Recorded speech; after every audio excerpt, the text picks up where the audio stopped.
بسم اللہ الرحمن الرحیم۔ السلام علیکم ورحمۃ اللہ وبرکاتہ my dear brothers and sisters. آج ہم لوگ اسی ٹاپک کو کنٹینیو کریں گے جو ہم نے لاسٹ ایپیسوڈ میں ڈسکس کیا تھا، اور وہ ہے گناہوں کے اثرات۔ میں آج کی بات کا آغاز کروں گا نبی کریم صلی اللہ علیہ وسلم کی ایک حدیث سے جو کہ صحیح بخاری میں پائی جاتی ہے، جو کہ بڑی خوفناک حدیث ہے۔ خوفناک اس لیے کہہ رہا ہوں کیونکہ اس حدیث میں آخرت کے، قیامت کے کچھ مناظر کا ذکر ہوا ہے۔ نبی کریم صلی اللہ علیہ وسلم ایک جگہ سے گزرتے ہوئے آپ نے دیکھا کہ نبی کریم صلی اللہ علیہ وسلم کو خواب میں دو فرشتے جو ہیں وہ مختلف جگہوں سے گزارتے چلے گئے، اور آپ ان سے پوچھتے گئے کہ یہ کیا ہو رہا ہے، اور پھر انہوں نے ہر بار یہی کہا کہ آگے چلیں پھر آپ کو بتاتے ہیں۔ سب سے پہلے آپ نے دیکھا کہ دو شخص ہیں، ایک شخص زمین پر لیٹا ہوا ہے اور دوسرا شخص اس کے سر پہ کھڑا ہوا ہے، اس کے ہاتھ میں ایک بھاری بھرکم سا پتھر ہے، اور وہ پتھر لے کے اس کے سر کے اوپر دے مارتا ہے اور اس کا سر کچل دیا جاتا ہے۔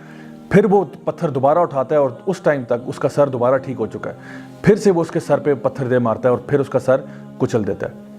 آگے جا کے دیکھا تو دو اور شخص نظر آئے، ایک شخص زمین پر لیٹا ہوا ہے اور دوسرا اس کے سر پہ کھڑا ہے، جو کہ ایک لوہے کی ہک کے ساتھ اس کے جبڑے کو یہاں سے چیرتا ہے، پھر اس سائڈ سے چیرتا ہے، پھر اوپر سے چیرتا ہے اور پھر نیچے سے چیر دیتا ہے، اور ہر دفعہ جب اس کے جبڑے کو چیرا جاتا ہے تو وہ دوبارہ سے ٹھیک ہو جاتا ہے، اور یہی پروسیس کنٹینیو ہو رہا ہے۔ آگے گئے تو دیکھا کہ ایک تندور ہے، اس تندور میں سے چیخو پکار کی آوازیں آ رہی ہیں۔ اندر دیکھا تو مرد اور عورتیں وہاں پہ موجود ہیں جو کہ برہنہ حالت میں بغیر لباس کے ہیں، اور وہ اندر پکائے جا رہے ہیں۔ اس کے آگے گئے تو دیکھا ایک تالاب ہے خون کا بھرا ہوا، اور اس تالاب میں ایک شخص تیر رہا ہے، اور جب بھی وہ تالاب کے کنارے تک پہنچتا ہے تو ایک شخص اس تالاب کے کنارے پہ کھڑا ہوا اس کے منہ کے اوپر ایک پتھر دے مارتا ہے، اور اس پتھر کے زور کی وجہ سے وہ دور چلا جاتا ہے۔ پھر وہ پتھر کو اپنے منہ میں دوبارہ کنارے تک پہنچتا ہے، وہ شخص اس کے منہ سے پتھر نکالتا ہے اور پھر اتنی زور سے اس کے منہ پہ دے مارتا ہے کہ وہ پیچھے جا لگتا ہے، پھر وہ پتھر کو لے کے واپس آتا ہے، اور یہی پروسیس ریپیٹ ہوتا چلا جا رہا ہے۔ آگے آپ جاتے ہیں تو آپ دیکھتے ہیں کہ ایک بہت ہی بھیانک قسم کا ایک شخص ہے جو کہ ایک آگ کے ارد گرد چکر لگا رہا ہے۔ اس سے آگے جاتے ہیں تو دیکھا ایک بڑا ہی خوبصورت باغ ہے، بہت خوبصورت، اور اس باغ کے اندر ایک اونچا سا درخت ہے، اور اس درخت کے ساتھ ایک لمبا سا بہت خوش شکل انسان ہے، اور اس انسان کے ارد گرد بہت سارے بچے جو ہیں وہ کھیل رہے ہیں اور انجوائے کر رہے ہیں۔ آگے جاتے ہیں تو دیکھتے ہیں کہ کچھ ایسے لوگ ہیں جن کا آدھا جسم جو ہے وہ بہت ہی خوبصورت ہے اور آدھا جسم انتہائی بدصورت ہے۔ نبی کریم صلی اللہ علیہ وسلم نے جب ان کے بارے میں پوچھا کہ آخر یہ لوگ کون ہیں، تو فرشتوں نے اب بتانا شروع کیا کہ جو سب سے پہلے آپ نے دو لوگ دیکھے تھے جس میں ایک شخص دوسرے کا سر پتھر سے کچل رہا تھا، یہ اس شخص کا سر کچلا جا رہا تھا جو قرآن تو پڑھتا تھا لیکن اس پر عمل نہیں کرتا تھا، اور جو نمازوں کو بے پرواہی کے ساتھ اور لاپرواہی کے ساتھ ادا کرتا تھا یا ادا ہی نہیں کرتا تھا۔ دوسری طرف ان کا ذکر کیا وہ شخص جو دوسرے کے اوپر اس کا جبڑا چیر رہا تھا ہک کے ساتھ، یہ بتایا یہ اس شخص کا منہ چیرا جا رہا ہے جو دنیا میں جھوٹ بولتا تھا، اور اتنا جھوٹ بولتا تھا کہ اس کا جھوٹ پوری دنیا میں پھیل جاتا تھا۔ آج سوشل میڈیا کے ذریعے ہم یہ بات اچھی طرح جانتے ہیں کہ جھوٹ کتنی جلدی سے پوری دنیا میں پھیل سکتا ہے۔ پھر ان کا جب سوال کیا کہ وہ لوگ جو کہ تندور میں تھے، برہنہ حالت میں، یہ لوگ آخر کون تھے، تو بتایا گیا یہ دنیا کے وہ لوگ ہیں جو زنا کیا کرتے تھے، مرد ہوں یا عورتیں ہوں۔ پھر اس شخص کے بارے میں پوچھا جو کہ خون کے تالاب میں تیر رہا تھا اور اس کے منہ کے اوپر بار بار پتھر مارے جا رہے تھے، تو بتایا گیا یہ امت کا وہ شخص ہے جو سود کا کاروبار کرتا تھا، یعنی کہ ربا میں یا انٹرسٹ میں ڈیل کرتا تھا۔ پھر ان کا پوچھا گیا وہ شخص جو کہ ایک بھیانک قسم کا انسان ہے جو کہ آگ کے ارد گرد چکر لگا رہا ہے، تو بتایا گیا کہ یہ جو ہے اصل میں جہنم کا داروغہ ہے، مالک، دا گیٹ کیپر آف ہیل۔ پھر پوچھا ان شخص کا وہ جو بہت خوش شکل تھے، ایک اونچے سے درخت کے ساتھ کھڑے ہوئے تھے اور ان کے ارد گرد بہت سارے بچے بھاگ دوڑ رہے تھے، تو بتایا گیا کہ یہ اصل میں ابراہیم علیہ السلام ہے، اور ان کے ارد گرد وہ سارے بچے ہیں جو کہ بالغ ہونے سے پہلے ہی فوت ہو گئے، یعنی کہ فطرت کے اوپر فوت ہو گئے۔ پھر آگے جا کے وہ لوگ جو کہ آدھے خوبصورت ہیں اور آدھے خوبصورت نہیں ہیں، یہ وہ لوگ ہیں جو دنیا میں اچھے کام بھی کرتے تھے اور اسی کے برابر برے کام بھی کرتے تھے۔ تو پھر ان لوگوں کو کہا جائے گا کہ حوض کوثر میں جا کے ڈوب کے ایک دفعہ آ جائیں، اور پھر جب وہ وہاں سے آئیں گے تو پھر ان کے پورے جسم جو ہے وہ صاف ستھرے ہو چکے ہوں گے اور وہ خوش عقل ہو جائیں گے۔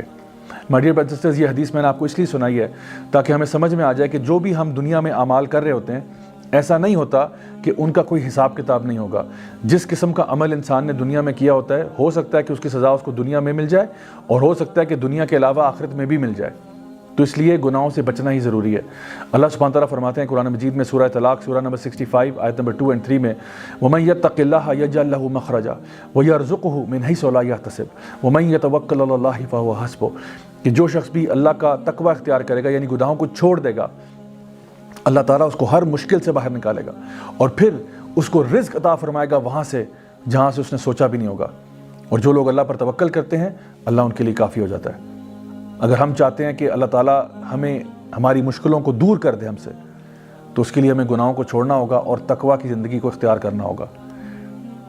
My dear brothers and sisters, اکثر لوگ جب گناہوں کو چھوڑنے کی بات آتی ہے تو وہ کہتے ہیں نہیں جی ہمارے گناہ تو چل رہے ہیں لیکن ساتھ ساتھ ہم نیکیاں بھی بہت کرتے ہیں۔ تو اس کی مثال ایسے ہی ہے کہ انسان کمرے میں اے سی لگا دے اور ساری کھڑکیاں کھول دے، تو ایک طرف تو آپ نے استغفار کی ہوئی ہے لیکن آپ گناہ چھوڑنے کے موڈ میں ہی نہیں ہیں۔ ایک انسان ہر سال حج بھی کرتا ہے، عمرہ کرتا ہے، صدقہ بھی کرتا ہے، لیکن حرام بزنس بند نہیں کر رہا، حرام کاروبار ختم نہیں کر رہا، حرام کام ختم نہیں کر رہا، تو آخر پھر اس بندے کی بخشش اور مغفرت کیسے ہوگی؟ اصل کام یہ ہے کہ سب سے پہلے گناہوں کو چھوڑیں، اس کے بعد جتنے نیک اعمال کرنا چاہتے ہیں آپ ضرور کریں، لیکن گناہوں کو چھوڑنا بہت ضروری ہے۔ یہ جو پروسیس میں نے آپ کو بتایا کہ جو ڈیفیکلٹیز ہماری لائف میں آتی ہیں ان کی وجہ سے ہمارے گناہ جھڑ جاتے ہیں۔ نبی کریم صلی اللہ علیہ وسلم نے فرمایا کہ تمہیں جو ایک کانٹا بھی چبھتا ہے اس کانٹے کے چبھنے سے بھی تمہارے گناہ جھڑ جاتے ہیں۔ اسی طرح سے جب ہم کسی بیمار کو ملنے کے لیے جاتے ہیں تو بیماری کی حالت میں بھی انسان کے گناہ جو ہیں وہ دھل رہے ہوتے ہیں۔ ہمیں کہا گیا کہ اس کو کہا کرو لا بأس طہور انشاءاللہ، کہ فکر نہ کرو انشاءاللہ یہ تمہارے طہارت کا ذریعہ بنے گی، تمہارے پیوریفیکیشن کا ذریعہ بنے گی۔ اللہ سبحانہ تعالیٰ فرماتے ہیں قرآن مجید میں قل یا عبادی الذین اسرفوا علی انفسہم لا تقنطوا من رحمت اللہ ان اللہ یغفر الذنوب جميعا، کہ اے میرے بندو جنہوں نے اپنی ذات کے ساتھ ظلم کیا ہوا ہے گناہ کر کر کے، اللہ تعالیٰ کی مغفرت سے مایوس نہیں ہونا۔ کیوں مایوس نہیں ہونا؟ ان اللہ یغفر الذنوب جميعا، یقیناً اللہ تعالیٰ تمہارے تمام گناہوں کو معاف کر سکتا ہے، تمام گناہ۔ جی ہاں، کوئی بھی گناہ اگر آپ نے کیا ہو اللہ تعالیٰ اس کو معاف کر سکتا ہے، لیکن سوال یہ ہے کہ کیا آپ توبہ کرنے والے بن سکتے ہیں یا نہیں۔ My dear brothers and sisters, امام ابن القیم رحمہ اللہ بہت بڑے عالم دین تھے، وہ کہا کرتے تھے کہ کچھ اعمال ایسے ہوتے ہیں، کچھ گناہ ایسے ہوتے ہیں جو انسان کو جنتی بنا دیتے ہیں۔ ویسے تو بظاہری طور پہ بڑی حیرت کی بات لگتی ہے کہ گناہ انسان کو جنتی کیسے بنا دیتا ہے، تو انہوں نے اس کو سمجھایا کہ ایسا ہوتا ہے کہ کبھی کبھار انسان گناہ کرتا ہے اور اس کے بعد ایسی توبہ کرتا ہے، ایسی توبہ کرتا ہے کہ وہ اللہ کا ولی بن جاتا ہے۔ یعنی وہ گناہوں کو چھوڑ کر اپنا لائف سٹائل ایسا چینج کرتا ہے، اللہ کے ساتھ اس طرح سے جڑ جاتا ہے کہ اللہ تعالیٰ اس کے پچھلے تمام گناہوں کو نہ صرف معاف کر دیتے ہیں بلکہ اس کے گناہوں کو نیکیوں میں بدل دیتے ہیں اور اللہ تعالیٰ اس سے محبت کرنے لگتے ہیں۔ ان اللہ یحب التوابین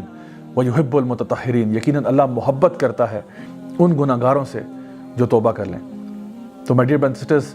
انتظار کس بات کا ہے، دیر کس بات کی ہے؟ جب تک ہماری سانس میں سانس ہے آئیے ہم فیصلہ کریں کہ انشاءاللہ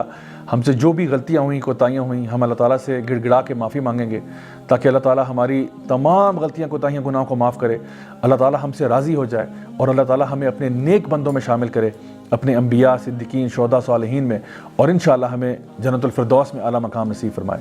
Until next time, this is me Raja Ziaulak signing off. والسلام علیکم ورحمۃ اللہ وبرکاتہ۔